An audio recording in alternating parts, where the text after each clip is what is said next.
One of the real joys for me, and one of the real things that helps me to kind of keep perspective and keep grounded in this new role that I'm in is my story.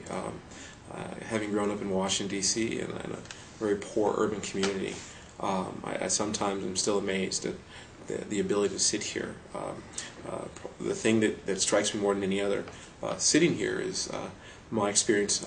I was a kid who had the opportunity to get a scholarship to a private school in high school, and that was one of the greatest joys of my life, and it laid the foundation for who I am today. Those 4 years in high school at a private school, private Jesuit school there, really provided me with tremendous tools, both morally, spiritually, but also intellectually. Prepared me for college and prepared me for many of the journeys that I entered into after that point. After I went to Colgate University, which was a wonderful experience. I played football there for 4 years and just had a wonderful time at a great school. And after I left college, I had the opportunity to serve our country. I worked for 6 years at the CIA in Langley, Virginia. I was an analyst there and had just a great opportunity to be a scholar and an intelligence analyst where I had the chance to write on a number of political military issues, and that was an exciting chapter of my life. After serving in that role, I made a real shift.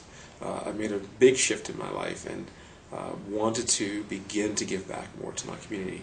During my time at the CIA, I did a lot of volunteer work in D.C. and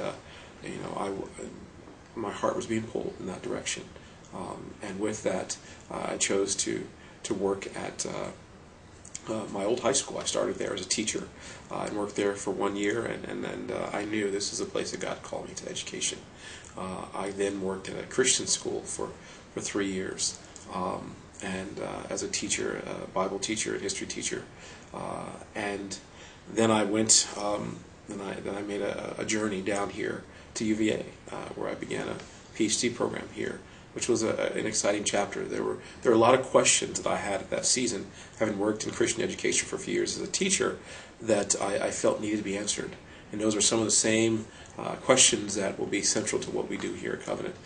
One of the big issues that concerned me was this question of how we are morally forming and shaping the lives of our students. While our students learn how to go to Bible class and learn how to memorize Scripture and learn how to build their intellects, and they're very smart and they know the truth intellectually, I found that there was a disconnect between that and how they live their day-to-day lives. And that was something that was very concerning. These kids were going off to college, and you saw the drop-off in their lives, and that was something that I wanted to get my hands around.